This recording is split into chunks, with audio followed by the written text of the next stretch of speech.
Oi, nesta tarde de domingo, dia. Hoje é 20, hoje é 20 de outubro de 2014.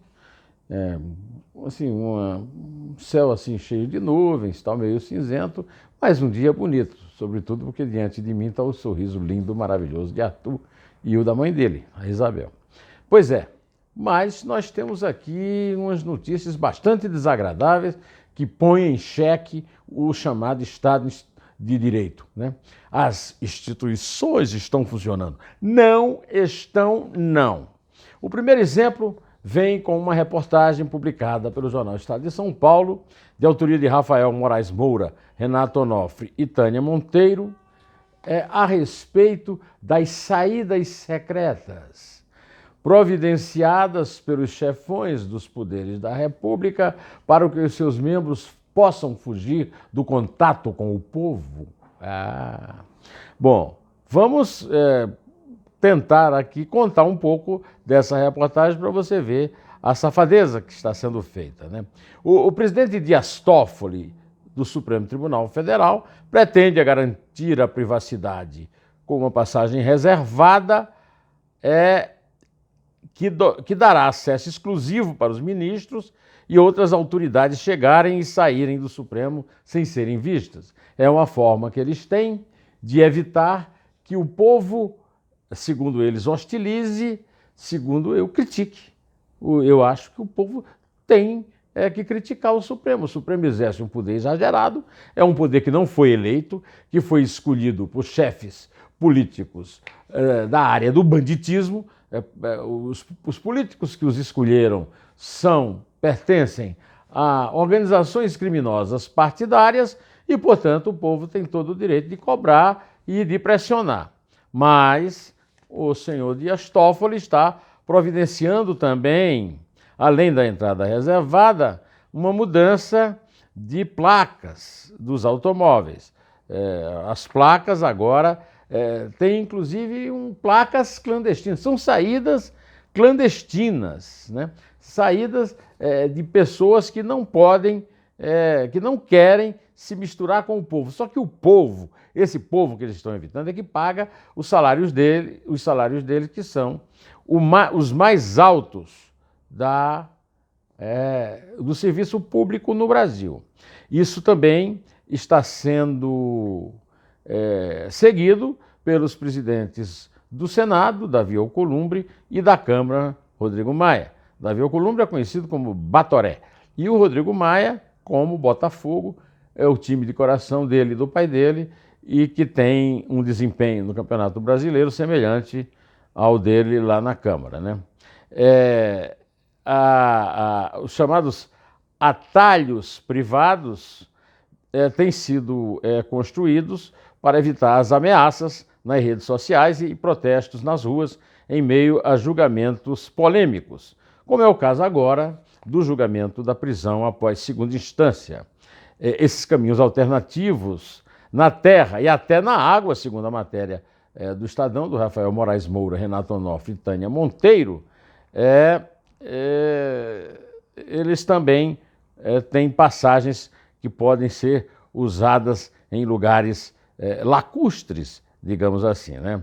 Elas abrem brechas para que as audiências ocorram sem que haja nenhuma informação às populações, porque também aos repórteres está proibida a passagem por esses lugares, né? As passagens para escapar do assédio do público e da imprensa são verdadeiras saídas secretas de poderes que não podem ser secretos.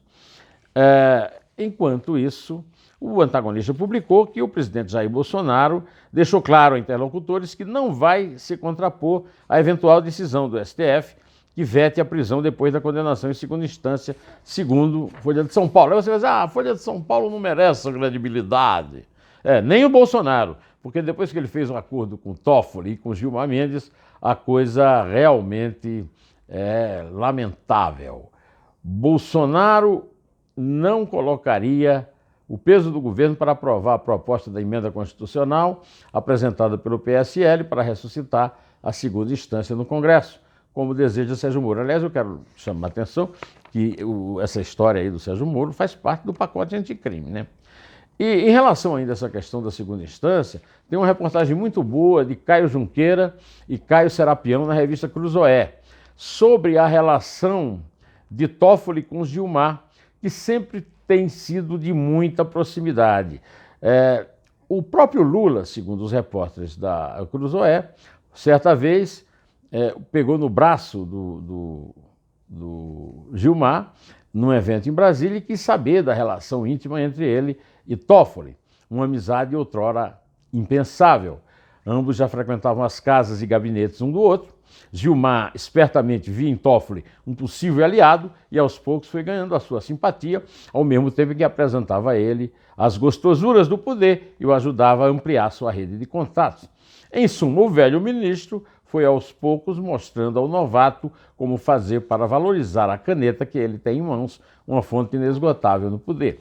Aí eu complementaria aqui a reportagem da Cruzoé dizendo o seguinte: no dia em que a Lava Jato procurou, investigou e encaminhou para a condenação o primeiro tucano, o Gilmar Mendes se tornou um amigo inseparável do Toffoli e usa o Toffoli na sua inimizade com a Lava Jato e com o juiz Sérgio Moro, que, aliás, há muito tempo o Gilmar Mendes já deveria, e o Toffoli nem tanto, mas o Gilmar Mendes e o Marco Aurélio Mello já deveriam ter se considerado suspeitos para votar em qualquer coisa que dissesse respeito ao Moro e à Lava Jato, especialmente ao Deltan Dallagnol, o inimigo preferido de Gilmar Mendes. A relação se estreitou mais e mais, segundo a Cruzoé. Depois que as mulheres de ambos, as advogadas Guiomar Mendes e Roberta Rangel, entraram na mira de um grupo especial da Receita Federal que investigava possíveis fraudes tributárias em suas atividades profissionais. A amizade virou uma aliança ainda mais estratégica e se somou aos interesses dos amigos dos dois ministros, um oriundo das hostes petistas e o outro alinhado a tucanos e MDBistas. Estava aberta uma janela de oportunidade para transformar a agenda do Supremo num instrumento para enfraquecer a Lava Jato. Eu cito como se fossem minhas as palavras de Caio Junqueira e Caio Serapião na Cruzoé. Pois bem, por falar em Cruzoé, o Mário Sabino, do Antagonista, publicou um tweet que eu acabo de ler, informando ao José Roberto Guzzo que a revista Veja, os editores da Veja, que censuraram o texto que ele escreveu sobre o Supremo Tribunal Federal, por ordem, evidentemente, do patrão, que tem grandes processos bilionários a serem julgados lá no Supremo, não apenas censurou o texto, como apagou as colunas do Guzzo. Bom, a Veja apagou as colunas do Guzzo, mas não apagou os 51 anos gloriosos de história da Veja sob a direção de Guzzo. Guzzo participou da fundação da revista com o Mino Carta, depois dividiu a direção com o Hélio Gaspari e estava até hoje brilhando, né,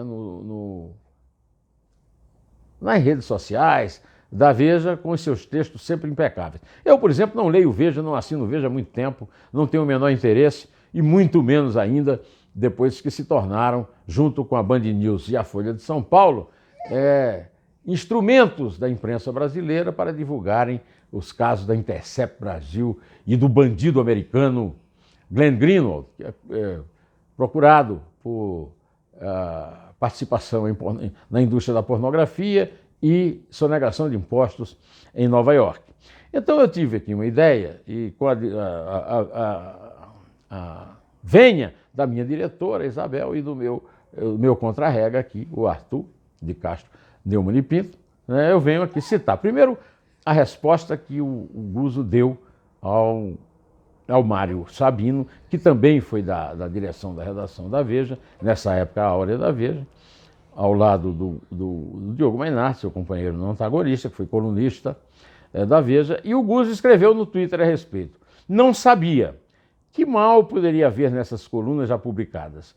Por que tanto ódio contra alguém que não fez absolutamente nada contra a revista na qual trabalhou durante 51 anos? Aí já começa a ser patológico. Mostra o tamanho moral dessa gente. Olha, a minha ideia original era ler para você a coluna censurada do Guzo. Mas você pode achar na internet. Eu vou aqui dar um cavalo de pau para que você saiba por que o Guzo foi censurado. Até o limite do meu tempo, eu vou ler alguns trechos aqui da coluna do Guzo. Ele começa dizendo que um dos grandes amigos do Brasil, dos brasileiros de hoje, é o calendário.